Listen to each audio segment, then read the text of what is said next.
आज भी मैंने आमे माध्यम आपन जिते दिन पर्यंत बंदोबस्त न करी चाषी मानक निजस्व पट्टा आपन प्रदान करना सेते दिन पर्यंत एग्रीटेक को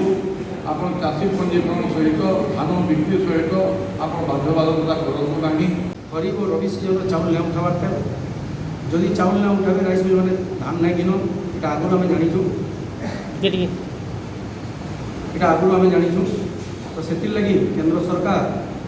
एफसीआई जरिए जेन चाउल संग्रह करसन तुरंत समस्त ओडिशार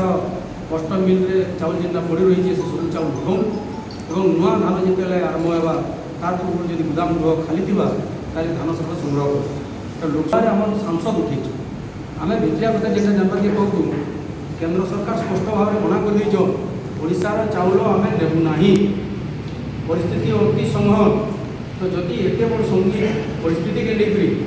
मिलित भाव में जदि लड़ाई ना लड़मा बेले आम आंशिक लाभ भी पाइबार्टा आमको सन्देह लगे।